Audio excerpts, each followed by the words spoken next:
Okay, welcome back to another segment that I'm going to do to hopefully help you do-it-yourselfers. This one was extremely important to my customer for me to fix. Haven't done one of these in an extremely long time, and the last time I did one, this cool little kit was not available. But today I'm going to be repairing the inlet threads on the front of a Rochester Quadrajet, as you can see. And that's as close as I can get my camera right now safely with the work that we have to do. So hopefully you have zoom capabilities. But what's wrong is the inlet that holds the fuel filter assembly in is completely stripped out. And so he's not able to tighten this down, which means he's got a big fuel leak and it's a big disaster. Now, this company right here, okay, there's the part number. I'll be putting this in the bottom of the comment page. All right, so if you need to write that down real quick, you can, but there'll be links to all of this. And this is manufactured by a company called Helicoil. It's a master thread repair kit. It's a Helicoil kit, and it is specific for the 7/8-20 threads that are on a Rochester Quadrajet. The instructions are inside the lid, so when you get your kit, that is there. Inside the kit, you will get an instruction booklet, information packet. You will get a tap for 7/8-20 Helicoil. You will get 5 inserts, and you will get an install tool. Now, I've already done these before, so I'm not going to show you the setup, but in the instructions it tells you to loosen this screw right here and slide this up until the insert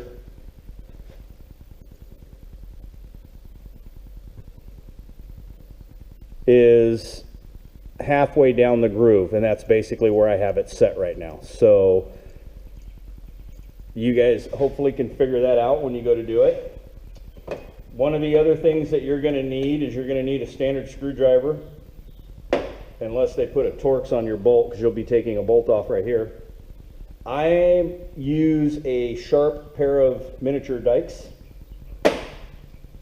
And here is the very important part. Make sure before you start this that you buy yourself a 7/8 drill bit, and a really good one at that. This is an Irwin bit, and like I said, I will post the part numbers. What's nice about this is it's a 7/8 drill bit. Comes with a protective sleeve, but it's 1/2 inch shank, so it fits in a 1/2 inch drill, which is really nice. Then you will need a 1/2 inch drill. And then one of the interesting things here, I will pull the tap back out before we get started on this. So the tap has a square head on it. There are multiple different tools you can use on these, but one of the neat things is, for those of you that have ever bought an old Craftsman Master set where it had the 500 tools, 500 sockets and wrenches and all that, there should have been a square drive, which looks like a star, but it's not a Torx or an inverted Torx. It's just a star. And if you look at it from a certain angle, there's a square there and there's a square there, and it fits right on top of this. That's why they call it a square drive. So I would have to look the part number up to tell you what the square drive is, but I'll do that for you and put that in the comment section also. But that's what I'm going to use to drive this into the carburetor. The other thing I'm going to use is I'm going to use a little WD-40 as penetrating oil. And this carburetor does not have the spring in the filter in it, so we're not going to be using that at this time. The other thing I will be using, and I have to run over to my box for it, is a little bit of Teflon tape, because I always Teflon tape these. So I'll be right back.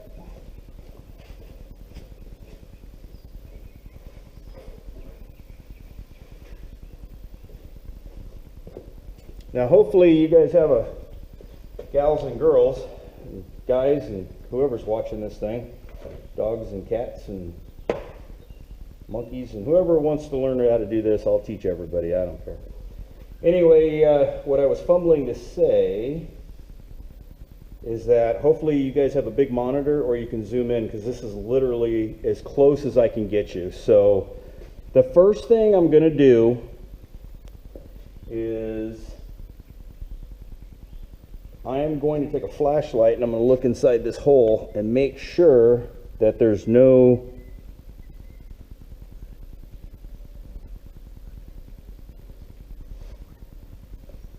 debris or openings or anything in here, and I'm going to use some compressed air. Okay, get some compressed air in there, and this one has the fuel opening on the bottom right hand side. Some of them are on the other side.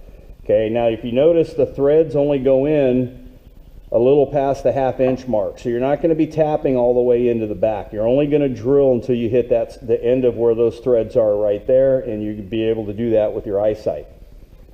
Okay, so if you're with me right now, one of the things that I would like to do is I would like to take a little piece of this. You can get this at any Lowe's or Home Depot, and I'm not exactly sure what they technically call it, but it's like a little strip of adhesive, almost like an aluminum strip. And I'm going to take this and I'm going to cut it down, because I am going to use it to block off this hole in the back so that I don't have to pull a carburetor apart, worry about shavings getting down in there. So if you were to be able to look in here right now, it's past the threads, but it's plugging up the hole, so when I drill and I blow, it's not going to be putting shavings down in there. Now, you guys can get crafty and, you know, put plugs and stuff on these little deals right here. I'm not too worried about them, because it's going to be really hard for anything to fall down in there. This one here is just going to drop right through anyway, so I'll blow it out with the blower. So the first thing we need to do is we need to take off this, because the one thing you'll notice, the choke pull-off linkage, is you're not going to be able to get a straight shot with the drill or with the tap as long as that thing is on there. So there's one screw that holds this on, at least on this carburetor. And if you pull it off,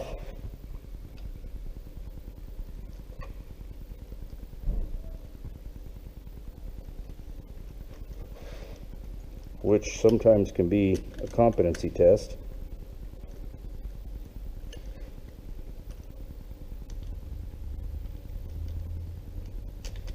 and then pull your vacuum line and just let this thing drop out of the way, and then start your screw back in just a little bit. That way this thing doesn't fall apart on you and turn into an erector set. Okay. Now the next thing you're going to do is you're going to take that cool, expensive $25 drill bit that you bought, unless you shop at the China shop, and then you probably got it for $6. I guess you guys will all figure out how good your drill bit is. These Irwin bits are really good. Okay, drilling this is actually a little difficult, because because the hole is so big, you're really only cutting with the edge of your drill bit right here, and so it makes it a little difficult to get in here. But the main thing is make sure that you are straight with the hole, and you are basically parallel with the hole, I guess would be the word that you would want to use.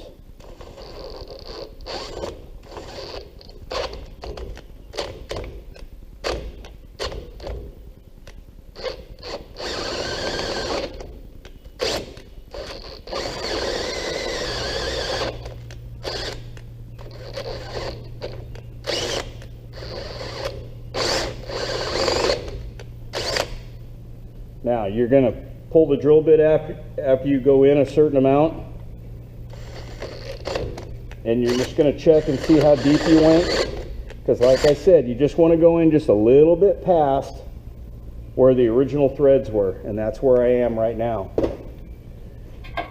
Okay, so now I'm going to take my air blower, I'm going to clean that hole out.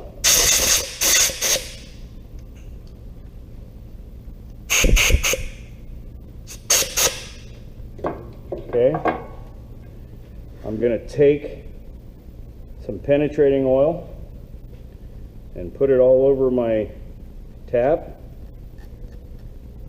on the threads.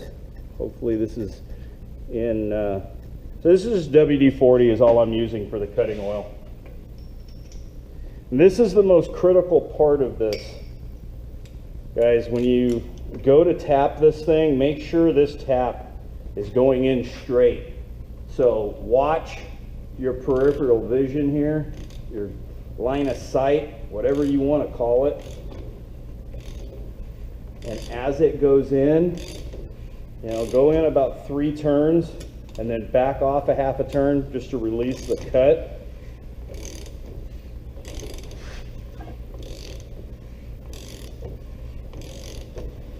And then after about 3 more turns, back off to release the cut.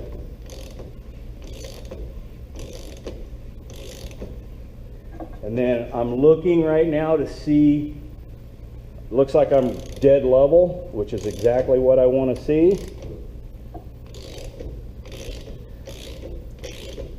And now I'm going to pull it all the way out. I went in until I felt just a little bit of resistance, which means I was at the end of the travel, or at least I should have been at the end of the travel. You pull it out nice and straight.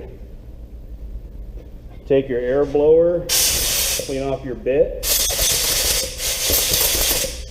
Okay.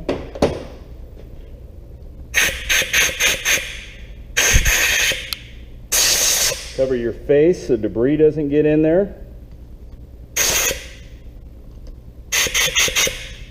My self-adhesive tape in there is still doing its job. So now that we successfully have tapped, I'm going to take a screwdriver and pry up my tape so I can get my tape out of here, because I don't think he's going to take too kindly to me and then I'm going to take a pick to pull this tape back out of here. I got it nice and stuck. But there's the piece of aluminum tape or metal tape or whatever they want to call it. It's a hardware store thing. I'm a mechanic. I don't go by those terms.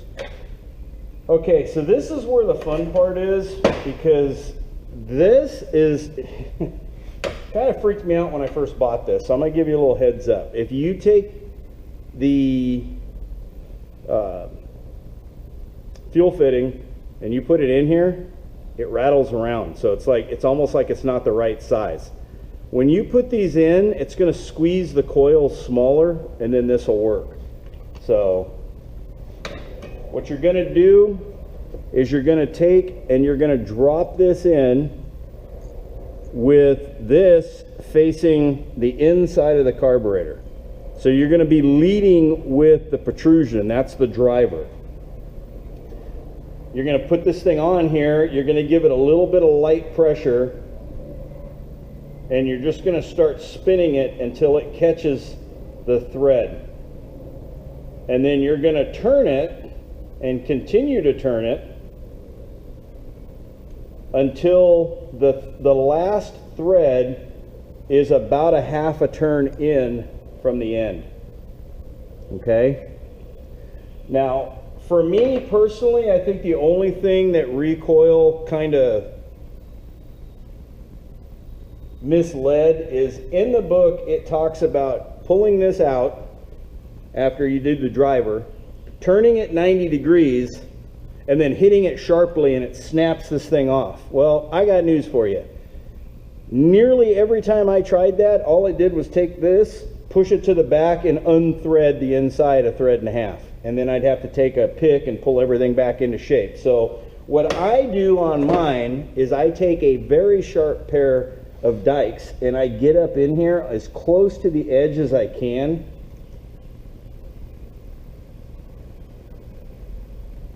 And I snip that sucker off. take my finger in there, pull out the piece that I broke off, and now there's just a tiny little ledge in there. And now, if all goes right, our fuel inlet should thread into here.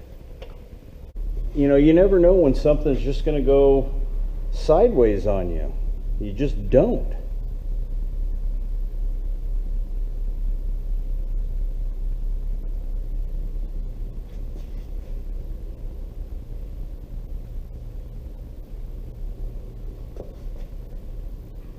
Oh, I see what it is.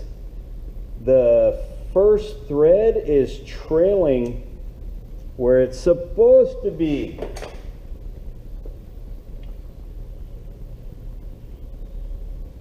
Oh my gosh, look at that. Screws right in.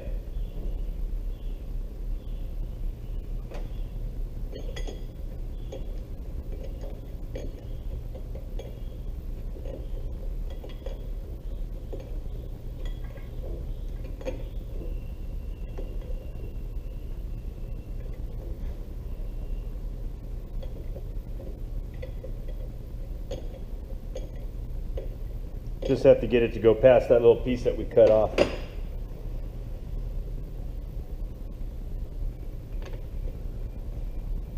Oh, we didn't cut that piece off yet.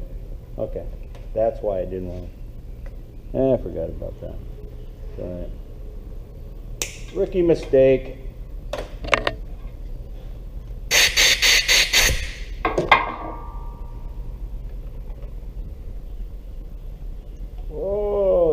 Beautiful now, look at that. Screws right in. Screws all the way up to the end.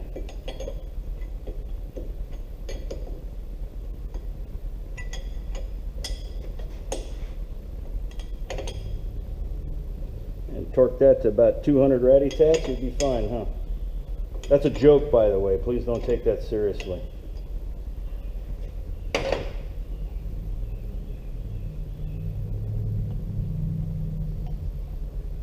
So, for those of you that stuck with the video, because I shoot this raw, what happened to cause it not to want to start was the very first thread towards us was one groove too far towards us, so the thread pitch was different. So, all I had to do was just flick it with a little pick, and now we're good. So one of the things I like to do, because this is a tapered seat, is I like to put a little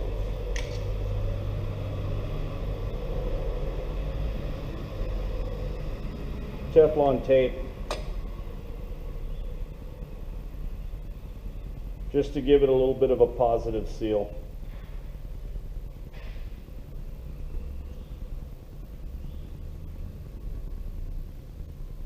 That way, if there's a tiny little leak that wants to get past, it's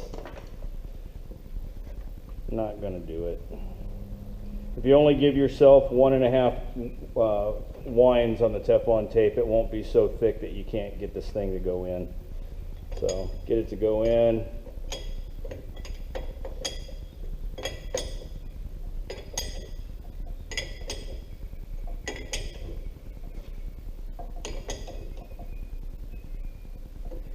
Nice and tight. There we are. One original 1967 Quadrajet carburetor. Blow out my passages.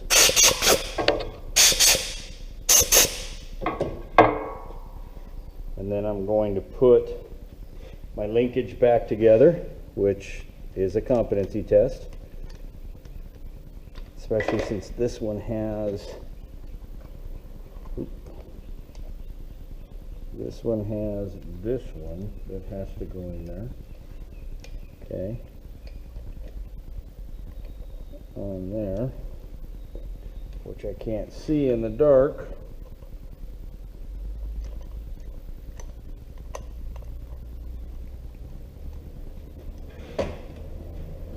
All right, so I'm going to turn this carburetor sideways.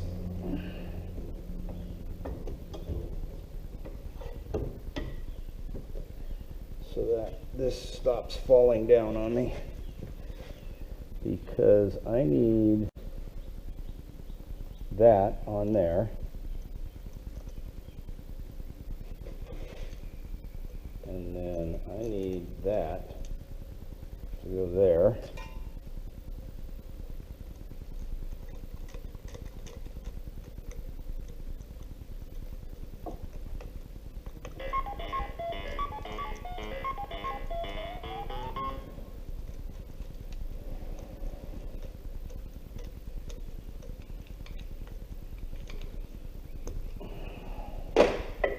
And then I'm going to set this carburetor back down and check my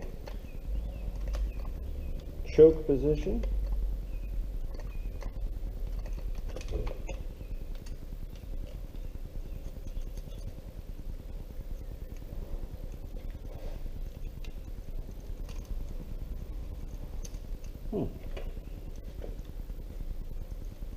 You know, I did not disconnect the choke assembly.